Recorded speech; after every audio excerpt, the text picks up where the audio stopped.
जिसको पापा बनना होता है ना, वो नीचे से लात मार के बोलेगा मैं पापा हूँ। जब उसको बोले अरे तू चैंपियन है यार, इतना सीखे चैंपियन है, पूछ जाएगा वो। लोगों ने चमत्कार देखा भी है मेरे हाथ से। आदमी पैसा कब कमाता है? जब वो लाइमलाइट में। बिल्कुल। उसका नाम है, उसका काम है। आपको कौन से साइट पे, कौन से मीडिया पे आपका कौन सा आर्टिकल चाहिए, आप मुझे बताओ। 80,000 रुपये। अगर उसने 25 से 30 ट्रेड मेरे कहने पे इस पे चढ़ा दिया, और भाई मैं ये खुल के कह रहा हूँ, मैं ये बात बोलता नहीं हूँ कि लोग मेरे से इन्फ्लुएंस हो जाए, मत हो मुझसे इन्फ्लुएंस। लोगों ने चमत्कार देखा भी है मेरे हाथ से। मैं बताऊंगा भी किससे आपको, बजट वाले दिन के। सिर्फ मैं एक ही दिन लाइव करके दिखाता हूँ, लोगों को बुलाता हूँ, इनवाइट करता हूँ। सारा गेम डर का ही तो है। मुझे जहाँ ट्रेनिंग से 10 करोड़ रुपए आने लग जाए, मुझे ट्रेडिंग में करोड़ रुपए का रिस्क लेने में घंटा डर लगेगा मुझे। बिल्कुल। आजकल कोविड में आप लोग जिनको अपना गुरु मानते हो, वो कोविड में पैदा हुए हैं। तो उनका तो डर है ही नहीं। रेफरल इनकम बहुत सारे हैं यार, ये सब। खैर रेफरल इनकम की तरफ मुझे नहीं जाना चाहिए, क्योंकि अच्छे अच्छे आदमी जो मार्केट में लोगों की हेल्प कर रहे हैं, वो भी रेफरल इनकम कर रहे हैं। गलत या सही नहीं है, यूज करने का तरीका है। रेफरल इनकम करो, कोई दिक्कत नहीं है, लेकिन आप बंदों को नॉलेज दो बढ़िया। वही वाली बात है कि हथियार गलत नहीं है, पर उठाया किसने है उसके ऊपर होता है। हाँ, आप उसको गलत तरीके से चलाना सिखा रहे हो लोगों को, तो वो नहीं होना चाहिए। तो धीरे धीरे हमें ये सेट करना पड़ेगा सारी चीज़ें, कि अगर आपको मार्केट से पैसा बनाना है तो आपको एक चीज़ पे फोकस रखना पड़ेगा, वो है कॉन्फिडेंस। आपको ट्रेड डालते ही ये माइंड में सेट कर देना है मैं चैंपियन हूँ।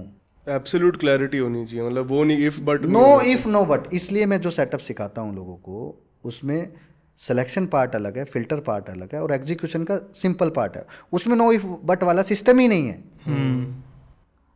इसलिए मैं एक गेम क्लैरिटी से समझाता हूँ कि मैं कई बार बोलता हूँ कई वीडियोस में अपने, कि भाई पैसा बनाने के लिए ना स्टॉक सिलेक्शन और कॉन्फिडेंस चाहिए बस। स्टॉक सिलेक्शन तो मैं सिखा दूंगा, कॉन्फिडेंस भी सिखा दूंगा। जिस आदमी को शक हो मेरी काबिलियत पे, वो मेरे पास आ जाए ना, सबसे पहले कॉन्फिडेंस ही सिखाऊंगा, स्टॉक सिलेक्शन तो बाद में सिखाऊंगा। कॉन्फिडेंस आती वो कहेगा अरे तूने जो बताया मुझे कॉन्फिडेंस है तेरे ऊपर, चल जाएगा, लगा देगा वो ऑर्डर। क्योंकि हर बड़ा टाइम फ्रेम एक छोटे टाइम फ्रेम से गुजर के निकलता है, और छोटा टाइम फ्रेम क्या करता है, हर उस बंदे का एसएल मारेगा जो स्विंग ट्रेडिंग करके ये की कोशिश करता है। तो जैसे ही वो हाई बनाता है, तो ग्रीन लाइट रेड लाइट करके हम सेटअप्स को याद रखते हैं। तो जैसे ही ग्रीन लाइट रेड लाइट होता है, अक्सर आप लोगों ने देखा होगा और लोगों से सुना होगा कि लॉस में एवरेज मत करो, प्रॉफिट में एवरेज करो। भाई I am the person, profit में क्वांटिटी बढ़ा देता हूँ, लेकिन आपके पास सेटअप जबरदस्त होना चाहिए। जो क्वांटिटी मैं ऐड करूंगा उसका स्टॉप लॉस मेरे ट्रेलिंग ही रहेगा, ओरिजिनल। पूरा ओरिजिनल स्टॉप लॉस की तरफ नहीं लेके जाऊंगा मैं उसको, क्योंकि मैंने वो उसी के चक्कर में किया है। बस इतनी सी बात मैंने समझनी है। ट्रेड डालते वक्त 5 सेकंड अपने माइंड को होल्ड रखना है मुझे। नो इफ नो बट कोई ख्याल नहीं आना चाहिए। अगर आपको लगता है कोई चीज़ आपको डिस्ट्रैक्ट कर रही है, कुछ नहीं करना। पेपर लिया, पेन लिया, स्टिकी नोट लगा के अपनी स्क्रीन के आगे रख दिया, और उसमें 2 बातें लिख दी। Don't do average in loss, focus on your system, faith on your logics, that's it. ये 4-5 वर्ड उसको समझने पड़ेंगे, उसको समझाना पड़ेगा भाई तू चैंपियन है, भाई तू चैंपियन है। जैसे छोटे बच्चे को बोलते ना, वो स्विमिंग कराओगे तो वो स्टार्टिंग में डरेगा, सीखने के बाद भी डरेगा। जब उसको बोले अरे तू चैंपियन है यार, इतना सीखे, चैंपियन है तो कूद जाएगा वो। सारा खेल कॉन्फिडेंस का ही होता है, सारा तो कॉन्फिडेंस देना ज़रूरी है बस। ये कोविड में पैदा होने वाले ट्रेनर्स क्या बोलते हैं, मार्केट से दूर रहो, इलेक्शन है, कुछ भी हो सकता है। लेकिन मैं लोगों को बताता हूँ पैसा कमाने की अपॉर्चुनिटी यही है। तुम्हारे अंदर कॉन्फिडेंस नहीं है, तुम्हारा मेंटर ही डरा हुआ है, तो तुम कैसे कॉन्फिडेंस बना लोगे? गुरु ही डरा हुआ है तो स्टूडेंट तो डरा ही रहेगा। सिंपल सी बात।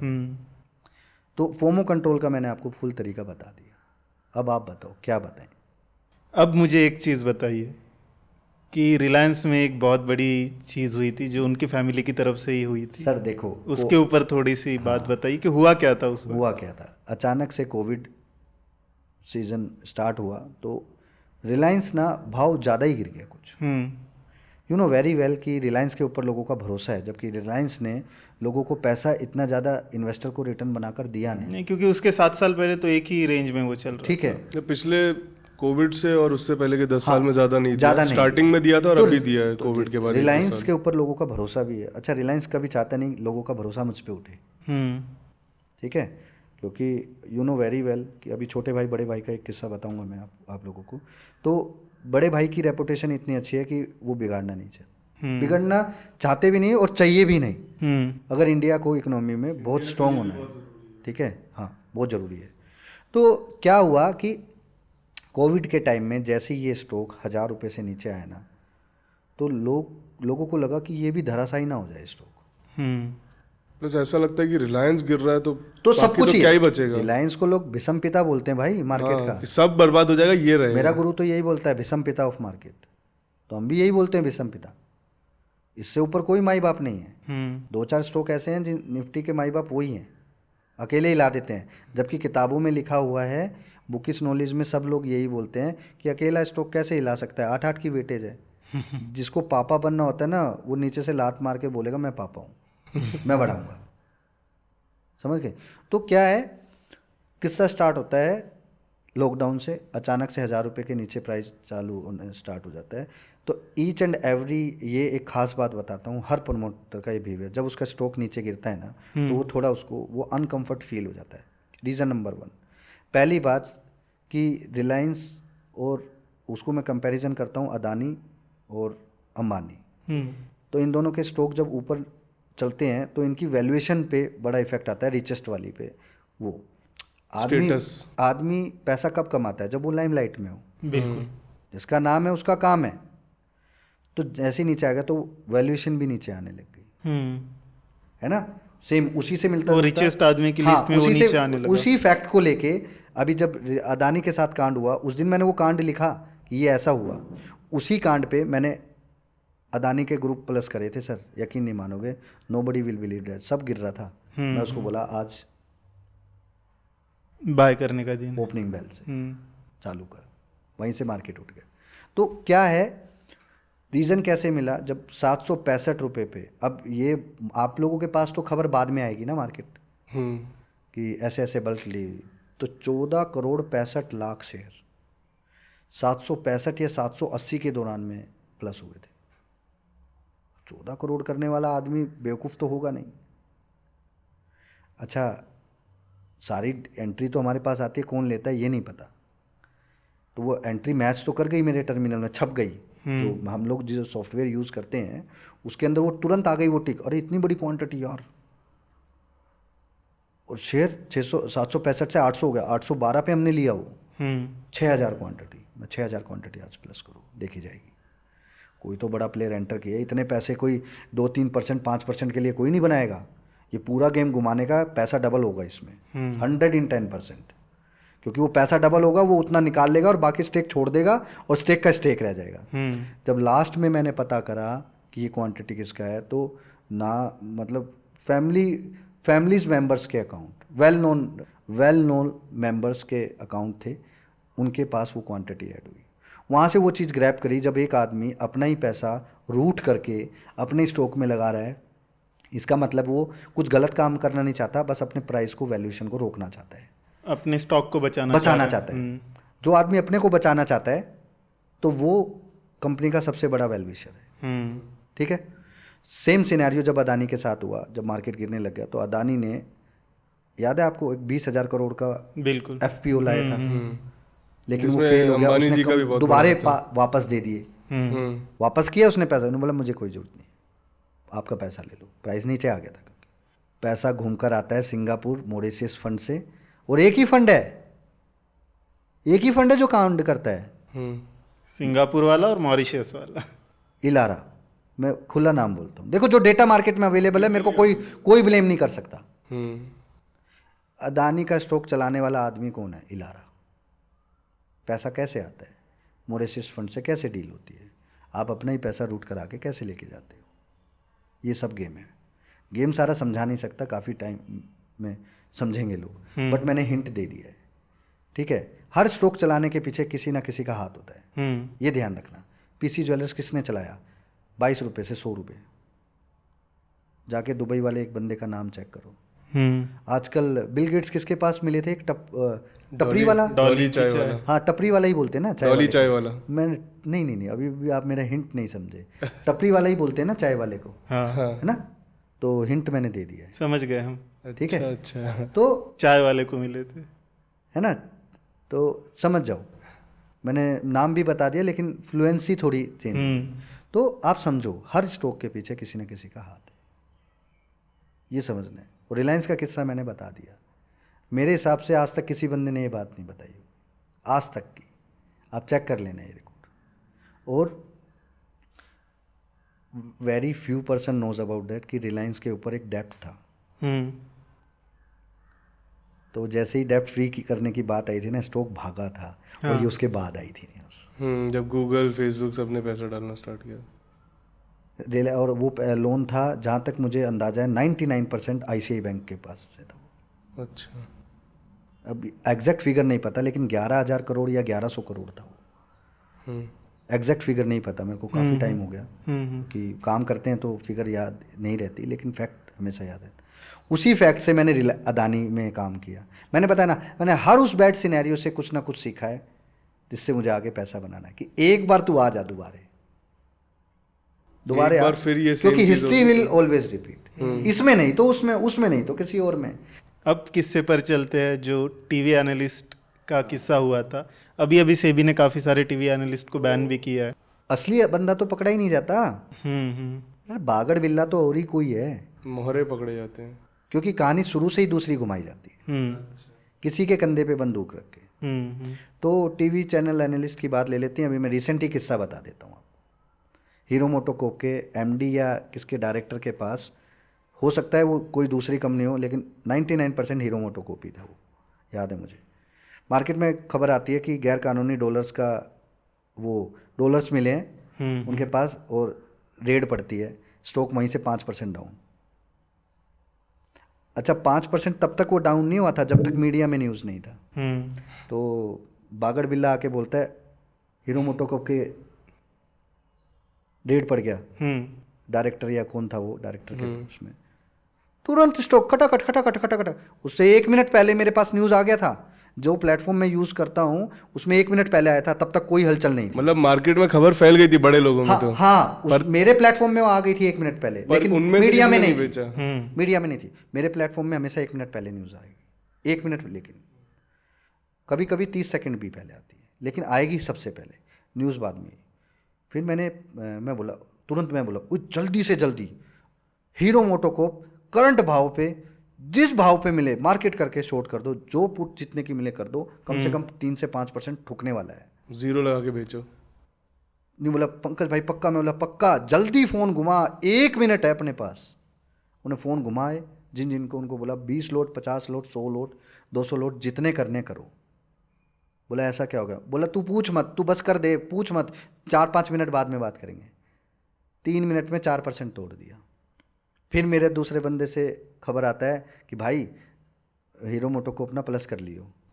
जैसे मैं दूसरों को बताता हूँ ऐसे वो भी लोग बताते आपको हैं। बताते हैं। हाँ, उसने बोला भाई रीज़न, बोला रीज़न सिंपल है, तुझे अच्छे से पता है, अभी दिमाग नहीं लगा ज़्यादा कर। जैसे मैं बोलता हूँ मुझे भी आगे से ऐसी इंस्ट्रक्शन आती है, और हमारी लोकल लैंग्वेज ऐसी ही है। भाई हीरो मोटो कब तेज हो जाएगा, हाई पे आ जाएगा, अरे पागल है क्या? मैं उसको पागल है, न्यूज़ आई हुई है, तेरे को जितना बोला उतना कर। मैंने ये फ़ोन सुन के काट दिया। मैं उनको बोला भाई कर लो, प्रॉफिट का 50% रिस्क ले लो, कर लो भाई, मैं देखी जाए करो। भाई वहाँ से 4% ऊपर आ गया शेयर, 3%। मैं देख के शॉक्ड हो गया, अरे गेम क्या है यार ये। फिर मैंने उसको फ़ोन मिलाया, एक बात बता, मेरे पास खबर थी ऊपर से नीचे गिरने की, तेरे पास कौन सा एनालाइजिंग टूल लगाया कि यहाँ से वो था? बोला कुछ नहीं, तेरा आंखों का फेर हो गया। Strategy is very simple, media में न्यूज़ आउट हो गया, तेरे सेटअप और वो दोनों मैच हो गया, हमने तो इसलिए कर दिया, मेरे पास और कोई खबर नहीं थी। मैं बोला ऐसे ही कॉन्फिडेंस है भाई। तो बोला कॉन्फिडेंस, मैं बोला तेरे कॉन्फिडेंस के चक्कर में बच्चे पिल ना जाए यार। तो ये तरीका होता है। तो न्यूज़ कुछ नहीं होता भाई, आदमी का कॉन्फिडेंस होता है। मैं भी किसी को फ़ोन करूँ, और डोंट आस्क मी रीज़न, मैंने बोला कर दे बस तू, चाहे भले मेरे पास न्यूज़ हो या नहीं हो। कई बार तो नहीं होता, XYZ, अरे नहीं है करना तू, मैं कह रहा हूँ होएगा, हो गया। तो वो कॉन्फिडेंस बिल्ड करने के लिए ना वो ऑब्जर्वेशन ज़रूर चाहिए। ये चीज़ मैंने कब पकड़ी थी? जब मैंने गूगल और जस्ट डायल की, 2016 से 18 के बीच की बात है, अचानक से जस्ट डायल में खबर आती है कि गूगल उसमें 20% का स्टेक लेने वाला है, जस्ट डायल स्टॉक बढ़ गया भाई 30%, 20 से 30%, याद है मुझे, फ्यूचर का स्टॉक था वो। मेरा दोस्त बोला पंकज प्लस कर ले 50% हो जाएगा। मैं बोला एक बात बताऊं भाई, माइनस कर दे। गूगल कभी भी जस्ट डायल को लेगा ही नहीं। गूगल एक अलग सिनेरियो है, जस्ट डायल एक अलग है। और इस जस्ट डायल के इस सिनेरियो को लोग ना ग्रैप नहीं करना चाहते कि सारी चीज़ें एक जगह पर मिल जाए। वो तो गूगल वैसे ही दे रहा है, गूगल क्यों करेगा उसको? उसको जरूरत ही नहीं है, जरूरत ही नहीं है।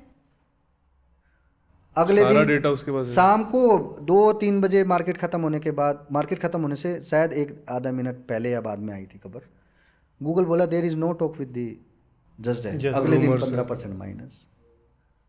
मैं बोला भाई game is game, rule is rule, not every good news is actual good news. तो ये जो अफवाहें फैलती है, ये सबसे पहली बात तो बनाता कौन है और फैलाई कैसे जाती तो सर यही तो है ना, सर ने जो मेरे से पहला क्वेश्चन पूछा, बागड़ बिल्ले, हम ऐसे ही बात करते हैं ब्लू चैनल है? एनालिस्ट, जिसको समझना है समझ जाना है ना। वैसे तो मुझे ये बात नहीं बतानी चाहिए, XYZ एक पर्सन है दिल्ली का, बड़ा टॉप का एनालिस्ट है वो। भाई ये न्यूज़ फ्लैश करवा दो, 1 लाख रुपए, 1.5 लाख रुपए, 2 लाख रुपए, 5 लाख रुपए, जो भी उनका रेट होता है एक दिन के, एक चैनल पे बैठने के 1 से 1.5 लाख रुपए।